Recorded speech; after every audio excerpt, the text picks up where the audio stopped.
Hello, नमस्कार। My self ऋषि वाजपेयी और मैं आपके समक्ष फिर आ गया हूँ एक हिस्ट्री का नया चैप्टर लेके। हम लोगों ने प्राचीन इतिहास में देखा और उसके बाद लोगों ने हड़प्पा सभ्यता में भी स्वरूप तक पढ़ लिया था। अब मैं आज आपको नए वीडियो की तरफ लेके चल रहा हूँ, मतलब नए पार्ट की तरफ उसमें आगे लेके चल रहा हूँ, है ना। तो आप लोग देखें कि कैसे क्या है रहा सिस्टम आगे का, मैं अब आपको आगे बताता हूँ। तो स्वरूप तो मैंने आपको बता दिया था, अगर आप प्रीवियस वीडियो मेरा देखेंगे तो मैं स्वरूप तक की बात कर चुका था और सामाजिक संरचना से मुझे आगे बताना था, ठीक है। तो अब मैं सामाजिक संरचना की बात आपके समक्ष रखूँगा, ठीक है।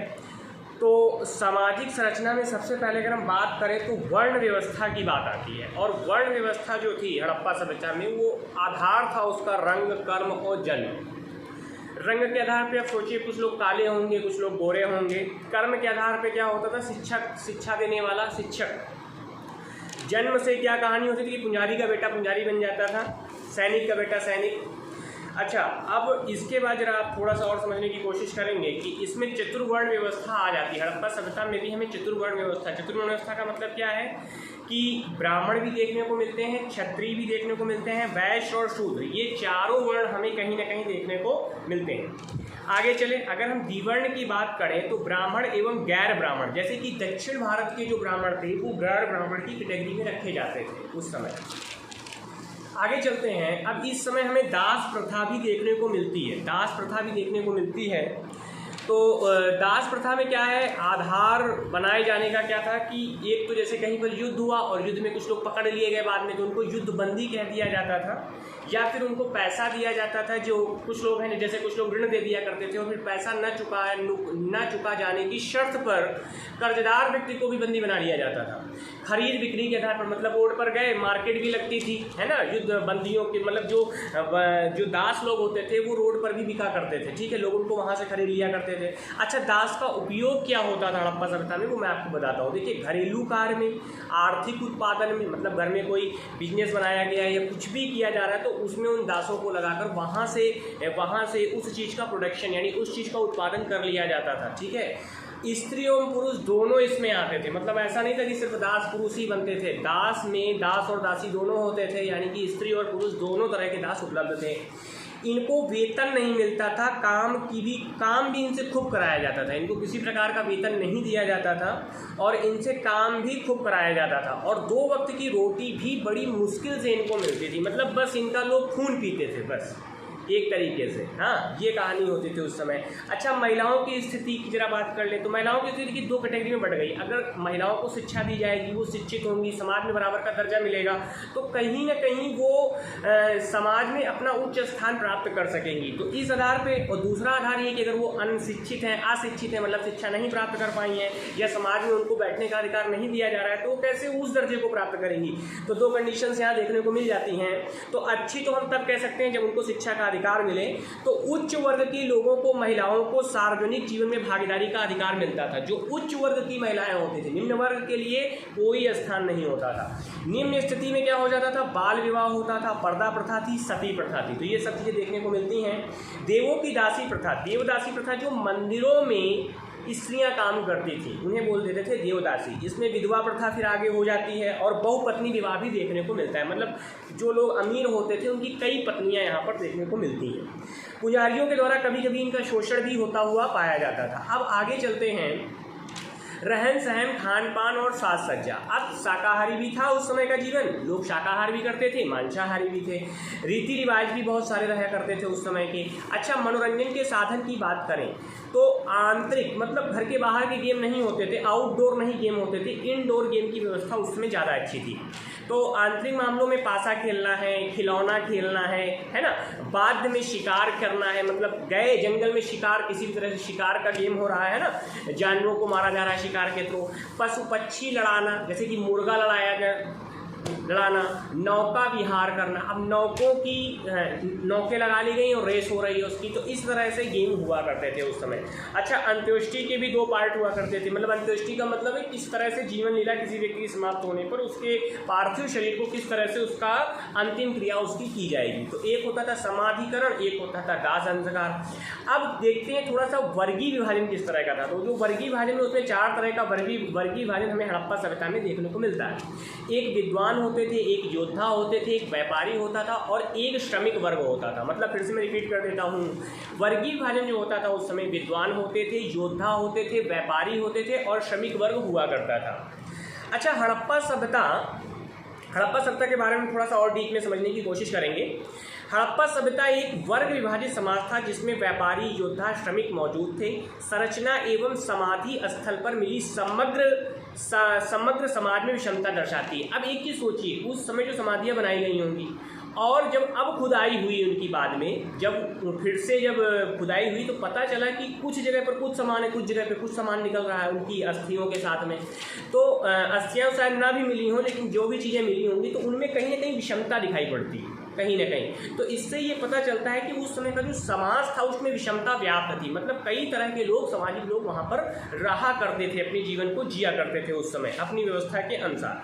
हड़प्पा समाज मात्र शर्तात्मक स्वरूप लिए हुआ था। इसका मतलब है कि माता की प्रधानता इस समाज में ज़्यादा थी। हड़प्पा समाज मातृ प्रधान शर्तात्मक परिवार था। मतलब कि जैसे आजकल क्या है, घरों में पिता की महत्ता होती है, तो उस समय माँ का बोलबाला हुआ करता था, माँ प्रतिनिधित्व करती थी पूरे घर का। कहने का मतलब ये है, समाज में विभिन्न प्रजातियां मौजूद थी, जैसे भूमध्य से आए, भूमध्य, पेट्रो, ऑस्ट्रेलाइड, मैंगोलाइड एटसेट्रा। ये मतलब प्रजातियां थी जो लोग आते थे। जैसे कि समाज में विभिन्न प्रजातियां मौजूद थी, भूमध्य से आए हुए लोगों को भूमध्य बोल दिया गया, पेट्रो, ऑस्ट्रेलाइडो, मैंगोलाइड और अल्पाइन। एक और प्रजाति थी जिसको हम बोलते हैं अल्पाइन।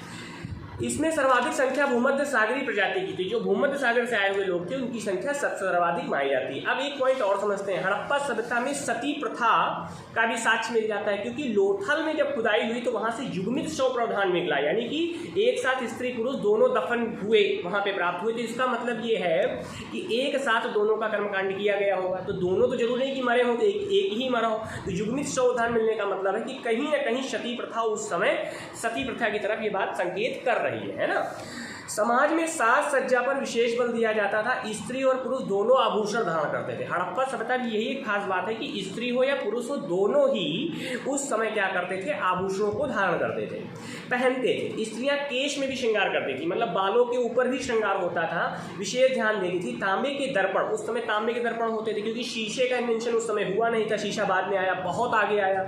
हाथी दांत से बनी हुई कंघी। अब देखिए, हाथी दांत से बनी हुई कंघी, एक क्वेश्चन कई बार पीसीएस एग्जाम में आ चुका है कि हाथी दांत से बनी हुई कंघी किस सभ्यता की देन है। तो ध्यान रखिएगा, वो हड़प्पा सभ्यता की ही देन में काउंट होगा। साक्ष्य के मिले, इस तरह चौदड़ों, एक चौदड़ों से लिपस्टिक के भी साक्ष्य मिले। मतलब उस समय लिपस्टिक थी, जान लीजिए कितनी इंटरेस्टिंग फैक्ट है ये। तो हड़प्पा से एक प्रसाधन बॉक्स, वैनिटी बॉक्स भी मिला है। मतलब जिससे स्त्रियां अपना श्रृंगार करती हैं, उस बॉक्स में सारा सामान रखती हैं, उसी को हम लोग बोलते हैं वैनिटी बॉक्स, है ना, यानी कि उसी को हम लोग प्रसाधन बॉक्स भी कह सकते हैं। ठीक है, अब आगे चलते हैं। हड़प्पावासी सूती वस्त्रों का प्रयोग करते थे। क्या करते थे हड़प्पावासी, क्या करते थे, सूती वस्त्रों का प्रयोग करते थे। वस्तुतः कपास के उत्पादन की जानकारी से युक्त थे। उन्हें कपास का उत्पादन कैसे करना है, कैसे बीज का भंडारण करना है, कैसे पौधा उगाना है, कैसे कपास प्राप्त, कपास मतलब हुई तो जैसे उसको प्राप्त करना है, फिर उससे कैसे वस्त्र को बनाना है, तो सारा प्रोसेस हड़प्पावासियों को पता था कहीं ना कहीं। हड़प्पा सभ्यता में मनोरंजन के लिए लोग पाशा खेलते थे। सोचिए पाशा कितना पुराना है, 64 जिसको कहते हैं ना। तो पाशा जो गेम है ये हड़प्पा सभ्यता की ही देन है। लोथल से एक पाशा एवं एक शतरंज बोर्ड का साक्ष्य मिला है। शतरंज जिसको हम लोग चेस बोलते हैं, चेस बच्चे, बहुत सारे बच्चे खेलते हैं, तो चेस गेम हड़प्पा सभ्यता की देन है। सोच के देखिए कितना पुराना गेम है ये। हड़प्पा समाज में अंत्योष्टि के लिए पूर्व समाधिकरण की पद्धति थी, सर्वाधिक प्रचलित थी तथा साथ ही आंतरिक समाधि के कारण एवं दाह कर्म भी प्रचलित थे। मतलब कई तरीके से अंतिम क्रियाएं की जाती थी। हड़प्पा से एक R37 कब्रिस्तान का साक्ष्य भी मिला है। हड़प्पा से एक R37 कब्रिस्तान का साक्ष्य भी मिला है ना। अब उस समय क्या होता था कि एक लिखाई होती थी। तो लिखाई किस प्रकार से की जाती थी, यू का मतलब होता था दाएं से बाएं की ओर लिखाई, यू आकार में लिखाई होती थी, और इसका मतलब होता था कि दाएं से बाएं की ओर कैसे लिखा जाता है। मतलब यू आकार में लोग लिखते थे, पहले दाएं साइड से लिखते थे, फिर ऐसे आते हुए फिर ऐसे, फिर ऐसे, तो ये यू शेप बनता जाता था। मतलब इस तरीके से लिखाई होती थी, पहले ऐसे आए, फिर एक यू, देखिए ये यू बना ना अंदर का, फिर ये ऐसे घूमे, फिर ये, तो इस तरीके से एक यू आकार के शेप में हड़प्पावासी क्या करते थे, लिखते थे। मोहरे, ताम्र एवं मृदुभांड पर लिपि के साक्ष्य मिले हैं जैसे अभी तक पढ़ा नहीं जा सका। यह लिपि चित्राक्षर थी जिसमें सर्वाधिक प्रचलित चिन्ह यू का मिलता है, जबकि जीव के चिन्हों में मछली जैसे चिन्ह मौजूद था। धौलावीर में एक द्वार के शीर्ष पर अंकित बोर्ड लिपि के साक्ष्य भी मिले हैं। इस बात को भी हम लोग समझेंगे, है ना। एक बोर्ड लिपि मिली है जिसपे क्या हुआ है कि अंकित बोर्ड पर लिपि के साथ मिले। बोर्ड में मिला है जिसमें किसी प्रकार की लिपि लिखी हुई है। ठीक है, आगे चलते हैं। मोहरे समझते हैं मोहरों के बारे में। मोहरे तांबे एवं सेल खड़ी चूना पत्थर की बनी होती थी। उस समय की जो मोहरे हैं, याद रखिएगा, कई बार क्वेश्चन पूछा गया कि जो हड़प्पा सभ्यता से जो मोहरे प्राप्त हुई हैं वो किस तरह के पत्थर की बनी हुई थी। तो याद रखिएगा वो चूना पत्थर की बनी हुई थी, जो आयताकार एवं वर्गाकार यानी रेक्टेंगुलर शेप में और स्क्वायर शेप में, ये दो शेप होते हैं, आयताकार वर्गाकार। आयताकार का मतलब क्या, रेक्टेंगल, वर्गाकार का मतलब स्क्वायर शेप में मुख्यतः मोहरे प्रचलित थी। वर्गाकार मोहरों पर लिपि के साथ साथ पशु की भी आकृति थी। जो वर्गाकार लिपि थी, याद रखिएगा, उसमें क्या था कि पशु, लिपि के साथ साथ पशु की आकृति थी, जबकि आयताकार मोहर पर केवल लिपि अंकित थी। जो आयताकार होती थी उसमें सिर्फ लिपि है, मतलब किसी प्रकार का लेखन है, बस और कुछ नहीं है। मोहनजोदाड़ो से एक पशुपति शिव की आकृति मिली है। याद रखिएगा, पशुपति शिव की आकृति किस सभ्यता की देन है, हड़प्पा सभ्यता की देन है। पशुपति शिव की आकृति वाली मोहर मिली है जिसमें शिव के दाईं और हाथी एवं बाघ है। याद रखिएगा, जिसमें शिव के दाईं और हाथी एवं बाघ है। तो बाईं और भैंसा और गेंडा है। ठीक है, भैंसा और गेंडा, बाईं और क्या है, भैंसा और गेंडा। दाएं साइड में क्या है, मैं फिर से रिपीट कर देता हूँ, ये क्वेश्चन बहुत इंपॉर्टेंट है। जिसमें शिव के दाईं और हाथी एवं बाघ है। तो बाईं और लेफ्ट साइड, बाएं का मतलब क्या, लेफ्ट, राइट साइड होती दाएं। तो बाएं साइड में क्या है, भैंसा और गेंडा है, तथा नीचे पांव के पास हिरण है। ठीक है, तो 5 जानवर हो गए। दाएं साइड में कौन कौन से हैं, फिर से बता देता हूं। दाईं ओर हाथी और बाघ है, बाईं ओर भैंसा और गेंडा है, तथा नीचे पांव के पास क्या है, हिरण है। नीचे पांव के पास क्या है, हिरण है। मैं फिर से रिपीट कर रहा हूं, ध्यान से समझ लीजिएगा, क्वेश्चन मोस्ट इंपोर्टेंट है। पीसीएस एग्जाम में इस तरह से क्वेश्चन कई बार पूछे गए हैं। धातु कला, हड़प्पा निवासी कांसे का निर्माण करते थे। कांसे का निर्माण, मैंने कहा ना, कांस्य युगीन सभ्यता कही जाती है हड़प्पा सभ्यता, क्योंकि कांसे का सर्वाधिक प्रचलन था। कांसे का निर्माण करते थे जो तांबे एवं टीन के मिश्रण से बनती है। तो कभी कोई पूछे कि तांबा कैसे बनेगा, तो कॉपर कैसे बनेगा, तो इसमें तांबे में अगर हम तांबे में टिन मिला दें, तांबे में अगर हम टिन का मिश्रण मिला देंगे तो ये हमारा क्या तैयार हो जाएगा, कांसे की एक अच्छी मेटल तैयार हो जाएगा, गुड मेटल जिसको हम कह सकते हैं। मोहनजोदाड़ो से एक कांसे से निर्मित नर्तकी की मूर्ति मिली। आपने देखा होगा एनसीईआरटी बुक के अंदर एक नर्तकी की मूर्ति कक्षा 6, 7, 8 की बुक में दिए रहते हैं। वो नर्तकी की जो मूर्ति है, एक कांसे से निर्मित नर्तकी, वो कांसे की बनी हुई नर्तकी की मूर्ति जो द्रविमोम विधि से बनाई जाती थी। ये द्रविमोम विधि क्या है मैं आपको बता देता हूँ। देखिए, पहले मिट्टी का एक चौखट बना लिया जाता था। जैसे किसी भी साइज में अगर हमको किसी भी साइज की अगर हमको मूर्ति बनानी है तो सबसे पहले हम क्या करते थे कि उसका एक चौखटा तैयार कर लिया करते थे, और उस चौखट में वो जो चौखटा बनता था वो मिट्टी से बनता था। ठीक है, वो मिट्टी से बनाया जाता था, और मिट्टी सूख जाने के बाद उसी चौखटे के खांचों में लिक्विड फॉर्म में मेटल भर दिया जाता था, और जब वो मिट्टी तोड़ी जाती थी तो वो ऑटोमेटिक वो जो मेटल होता था वो शेप ले लिया करता था कि जिस शेप में हमको चाहिए वो आकृति हमें वहां से क्या होती थी, उपलब्ध हो जाती थी। ठीक है, आगे चलते हैं। तो यही द्रविमोम विधि कहलाती थी। हड़प्पा निवासियों को लोहे का ज्ञान नहीं था। देखिए, ये सबसे इंटरेस्टिंग फैक्ट हमको यहाँ पता चला है कि जो हड़प्पा निवासी थे इनको लोहे का किसी प्रकार से कोई ज्ञान नहीं था। तो ये बात अपने दिमाग में रखिएगा, हड़प्पा वासियों को लोहे का ज्ञान नहीं था। कई बार क्वेश्चन आया है कि हड़प्पा वासी क्या लोहे के ज्ञान से अवगत थे, तो नहीं अवगत थे, हड़प्पा वासियों को लोहे का ज्ञान नहीं था। अब चलते हैं मृण मूर्तियों की तरफ। हड़प्पा सभ्यता में सर्वाधिक संख्या में मृण मूर्तियों की प्राप्ति हुई और इनका उपयोग खिलौनों के रूप में होता है। मृण मूर्तियों मतलब जो मिट्टी से बनाई गई हों, है ना। तो छोटी छोटी मूर्तियां होती थी, बच्चों को खेलने के लिए लोग खेला करते थे, तो उस समय की उन्हीं को हम लोग क्या बोलते हैं, मृण मूर्तियां बोलते हैं। मनके क्या होते हैं, इनको हम लोग बीट्स बोलते हैं इंग्लिश में। मनके बनाने का कारखाना चौहदड़ों में था, मतलब चौहदड़ों जो स्थान था वहां पे मनके बनाने का कारखाना उस समय उपस्थित था। बहुमूल्य पत्रों एवं सेल खड़ी से मनकों का निर्माण किया जाता था। बहुमूल्य पत्रों एवं सेल खड़ी से मनकों का निर्माण किया जाता था। वैज्ञानिक ज्ञान की बात करें, हड़प्पावासी धातु विज्ञान, माप तौल प्रणाली, ग्रह नक्षत्र एवं मौसम विज्ञान की जानकारी रखते थे। हड़प्पावासी धातु विज्ञान मतलब मेटल का उनको बहुत अच्छी नॉलेज थी, यानी केमिस्ट्री की नॉलेज बहुत बढ़िया थी, कह सकते हैं। माप तौल प्रणाली, ग्रह नक्षत्र स्पेस का जो सिस्टम है उसके ऊपर मौसम विज्ञान की जानकारी रखते थे और उनके भवन निर्माण, ईंट निर्माण, धातु निर्माण अर्थात कांसे से निर्मित वस्तुएं, जल निकास एवं जल संरक्षण प्रणाली में भी वैज्ञानिकता देखी जा सकती है। मतलब उनकी जितनी भी तरह की एक्टिविटियां थी, जो भी उनका सामाजिक एक ढांचा था वो काफ़ी मजबूत था हर तरीके से, चाहे वो हम किसी भी प्रोसेस के आधार पर देखें। मतलब जितनी मैंने उपयुक्त बातें बताई हैं उनमें कहीं से भी आप देखें तो वो साइंटिफिक होकर उस पर वर्क करते थे। धार्मिक विश्वास की बात कर लें, हड़प्पा सभ्यता में मूर्ति पूजा प्रचलित थी। याद रखिएगा, हड़प्पा सभ्यता में मूर्ति पूजा प्रचलित थी, किंतु मंदिर नहीं था उस समय। ये बहुत बड़ी बात है, किंतु मंदिर नहीं था। मातु देवी की उपासना सर्वाधिक प्रचलित थी। मातु देवी की उपासना हड़प्पा सिविलाइजेशन के अंदर सबसे ज़्यादा प्रचलित थी। तो साथ ही पशुपति शिव की भी उपासना, नाग पूजा, जल पूजा, वृक्ष पूजा भी प्रचलित थी। याद कर लीजिएगा इसको, उपासना, नाग पूजा, जल पूजा, वृक्ष पूजा भी प्रचलित थी। कालीबंगा से अग्निकुंड के भी साक्ष्य मिले हैं। कालीबंगा जो स्थान है वहाँ से अग्निकुंड के भी साक्ष्य मिले हैं जो अग्नि पूजा को प्रमाणित करते हैं। इसी तरह से एक मोहर पर बलि प्रथा के प्रचलन का साक्ष्य मिलता है। मतलब मोहर के ऊपर ऐसी आकृति बनी हुई है कि जिससे प्रतीत हो रहा है कि वहाँ पर किसी प्रकार की बलि की व्यवस्था रही होगी उस समय, है ना।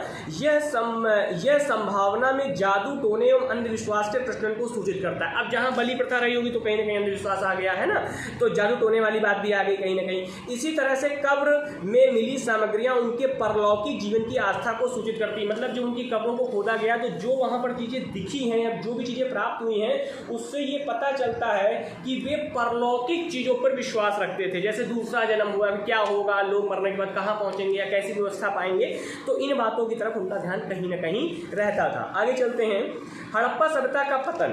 अब पतन क्यों हो गया? इतनी अच्छी सभ्यता थी फिर भी उसका पतन हो गया। तो बहुत सारे जो इतिहासकार हैं, मतलब जो बहुत सारी जो इतिहासकार लोग हैं, जो प्रसिद्ध लोग हैं, उन्होंने इस पर रिसर्च किया, सोचा, समझा और फिर कुछ अपने अपने तर्क दिए हैं। तो जरा उनके ऊपर भी बात कर लेते हैं। आकस्मिक पतन का सिद्धांत, एक सिद्धांत ये भी है कि आकस्मिक पतन हो गया, कुछ भी अचानक हुआ होगा, है ना। आर्य आक्रमण से पतन हुआ, ये भी लोग कहते हैं कि आर्यों का आक्रमण हुआ जिससे पतन हो गया। उत्तर एशिया से आए थे आर्य, है ना, उत्तर एशिया से आए थे। उत्तर एशिया, उत्तर इसका क्या है कि एशिया से आए हुए आर्य। इसका पूरा तात्विक प्रमाण नहीं है, लेकिन कोई इसका प्रमाणिक नहीं तथ्य मिल रहा है। लोग कहते थे कि आर्यों के आने से ऐसा हुआ, लेकिन ऐसा कुछ नहीं है। पूरा तात्विक इसका कोई प्रमाण हमारे पास साक्ष्य नहीं उपलब्ध है।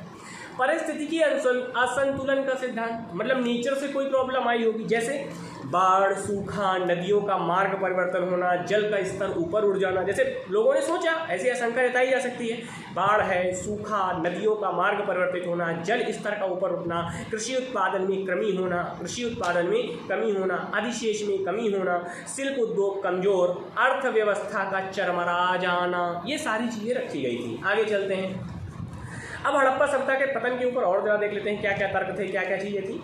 तो पहला पॉइंट है कि हड़प्पा सभ्यता के पतन का तात्पर्य सभ्यता के नागरिक चरण की समाहिति से है। वस्तुतः सभ्यता अपने ग्रामीण चरण में पुनः प्रवेश कर गई होगी। मतलब हो सकता है कि वो शहर की तरह डेवलप तो हुए होंगे उस समय, लेकिन ज़्यादा अत्याधुनिक व्यवस्था ना हो पाने के कारण, जैसे आजकल का देखिए क्या है, हर तरह के इलेक्ट्रॉनिक्स उपकरण सब कुछ है, उस समय हो सकता है वो व्यवस्थाएं ना रही हों, तो जिससे उन्हें वापस ऐसा लगा हो कि चलो ग्रामीण सभ्यता में वापस लौट चला जाए, और फिर उनका पतन हो गया हो, है ना। तो कहीं ना कहीं वो आगे बढ़ नहीं पाए, मॉडिफाई नहीं हो पाए, ऐसा तर्क भी दिया जाता है। सभ्यता के पतन में आर्य आक्रमण का सिद्धांत पुरातात्विक साक्ष्यों से सही प्रमाणित नहीं होता, अतः इस सिद्धांत को स्वीकार नहीं किया जा सकता। पतन के संदर्भ में सर्वाधिक प्रमुख कारण परिस्थितिकी असंतुलन को माना जाता है। मतलब नेचर से कोई फॉल्ट हुई होगी, भूकंप आया होगा, बाढ़ आया होगा, सूखा हुआ होगा, इस तरह की कोई घटना हो गई होगी जिससे पूरा समाज खत्म हो गया होगा। ऐसी एक अंदर से मतलब कि उस समय की संभावना है, लोग सोचते हैं ऐसा। दरअसल बढ़ती हुई जनसंख्या द्वारा संसाधनों के असीमित दोहन से, अब जनसंख्या तो आज भी बढ़ रही है, देखिए कितनी तेजी में बढ़ती जा रही है, और जनसंख्या उस समय बड़ी होगी, हो सकता है संसाधनों की व्यवस्था उस समय ना हो पाई हो, जिस वजह से ऐसा हुआ हो, है ना। विशेषकर वनों की कटाई से यह असंतुलन पैदा हुआ, उफलता, बाढ़, सूखा, नदियों के मार्ग में परिवर्तन एवं भूकंप आने से कृषि उत्पादन में कमी आई हो, और इससे शिल्प उद्योग एवं व्यापार सीमित हुए हों और नगरों का पतन हुआ हो। इसी तरह सभ्यता पुनः अपने ग्रामीण चरण में समाहित हो गई हो, जिससे उत्तर हड़प्पा संस्कृति में नाम से ही जाना जाता है कि चौधड़ो संस्कृति, पंजाब में 12 संस्कृति। जैसे कि अब यहाँ पर 2 तरह की संस्कृतियाँ हैं, जरा इन पर फिर से हम लोग देख लेते हैं। हड़प्पा संस्कृति के नाम से जाना जाता है, जैसे चौधड़ों की संस्कृति पंजाब में 12 संस्कृति के नाम से जानी जाती है। अब अगला पॉइंट जरा देखते हैं, सांस्कृतिक के तत्व परवर्ती काल में आर्थिक, सामाजिक, धार्मिक क्षेत्र में देखे जा सकते हैं। इस दृष्टि से हड़प्पा संस्कृति की निरंतरता देखी जा सकती है। वस्तुतः हड़प्पा संस्कृति के विविध पत्र वर्तमान भारतीय जनजीवन में भी देखे जा सकते हैं। हड़प्पा सभ्यता में माता देवी की उपासना उनके धार्मिक विश्वास का अंग थी, जिसे वर्तमान भारत में भी विभिन्न क्षेत्रों में देखा जा सकता है। उसी तरह पशुपति शिव की उपासना, नाग पूजा, अग्नि की पूजा की प्रवृत्ति आज भी मौजूद है। सिंधु सभ्यता के साक्ष्य से पता चलता है कि लोग योग आसनों से परिचित थे, मतलब उस समय योगा हुआ करता था। वर्तमान में भी जो चीज प्रचलित है, मतलब आज भी ये चीज अच्छे से प्रचलित है। अगला पॉइंट देखें, इसी तरह मोहनजोदाड़ो से प्राप्त कांस्य निर्मित, अब मोहनजोदाड़ो से कांस्य निर्मित नर्तकी की मूर्ति समाज में नृत्य गान परंपरा को सूचित करती है, मतलब उस समय नृत्य हुआ करता था, जो वर्तमान में भी प्रचलित है। इतना ही नहीं, समाज में स्त्री और पुरुष का आभूषण धारण करना के श्रृंगार पर स्त्रियों द्वारा बल देना वर्तमान में भी मौजूद है। आज की स्त्रियां भी श्रृंगार पर ज्यादा ध्यान देती हैं पुरुषों की तुलना में कहीं ना कहीं। साथ ही कपास के उत्पादन की निरंतरता भी है, आज भी कपास का उत्पादन चला आ रहा है, देख सकते हैं आप इस बात को। इस तरह हड़प्पा संस्कृति अपने समकालीन एवं विश्व की प्राचीन संस्कृतियों जैसे मिस्र, मेसोपोटामिया एवं यूनान की संस्कृतियों, मतलब देख लीजिए इतनी संस्कृतियां थी उस समय की। प्राचीन संस्कृतियों जैसे मिस्र की संस्कृति थी, मेसोपोटामिया की संस्कृति थी, यूनान की संस्कृतियां थी, भिन्न भिन्न हो जाती हैं, इनसे भिन्न हो रही है। देखिए उसकी संस्कृति, जो उस समय संस्कृतियां थी वो तो नष्ट हो गई, उनकी धरोहर आज तक उपलब्ध नहीं है, लेकिन अपने यहाँ जो सभ्यता थी हड़प्पा सभ्यता, इसकी संस्कृतियां आज भी इस तरीके से मूर्ति पूजा होना, अग्नि की पूजा होना, मातु देवी की पूजा होना, ये सारी चीजें कहीं ना कहीं देखने को मिल रही हैं इस समय भी। भिन्न हो जाती है क्योंकि इन प्राचीन संस्कृतियों के तत्व उनके समाज में निरंतरता के साथ नहीं रहे, है ना। मैंने अभी थोड़ी देर पहले ही बताया है, हड़प्पा संस्कृति के तत्व भारतीय समाज में निरंतरता के साथ प्रचलित हैं। अब आज देखिए हड़प्पा सभ्यता की वो जो चीज़ें थी वो आज भी कहीं ना कहीं प्रचलित हैं। तो ये मैंने आपके सामने हड़प्पा सभ्यता कंप्लीट कर दिया है, ठीक है। तो मैंने एक स्टोरी के माध्यम से जितना हो सका आप लोगों के समक्ष अपनी पूरी बात को रख दिया है। और हड़प्पा सभ्यता में अगर कहीं कोई प्रॉब्लम आ रही हो तो आप मुझे कमेंट कर सकते हैं, मुझसे क्वेश्चन पूछ सकते हैं, मेरा नंबर डिस्क्रिप्शन में भी है ना। अब मैं कल जो सीरीज शुरू करूँगा उसमें वैदिक काल देखेंगे कि वैदिक काल कहाँ से शुरू हुआ है और वैदिक काल में क्या क्या वर्क हुआ, वैदिक काल में क्या क्या चीज़ें समाहित थी और वैदिक काल की क्या क्या धारणा है, हम इस चीज़ को समझने की कोशिश करेंगे। तो ठीक है, अगर मेरा वीडियो अच्छा लगा हो तो इसको लाइक करें, शेयर करें और सब्सक्राइब कर लें, क्योंकि ये आपको बहुत सारे कंपटीशनों में भी हेल्प करेगा, ठीक है। इसको सिर्फ सुन लेंगे तो आपको काफ़ी चीज़ें समझ में आ जाएंगी, है ना, क्योंकि बहुत जगह हिस्ट्री किताबों के अंदर उतनी अच्छी नहीं होती है या इतनी कलिष्ठ भाषा में लिखी होती है कि वो बच्चों को समझ में नहीं आती है। तो ठीक है, अगर मेरा वीडियो अच्छा लगा हो तो इसको जरूर सब्सक्राइब, लाइक सब्सक्राइब जरूर करें। टिल देन बाय बाय, फिर मिलेंगे।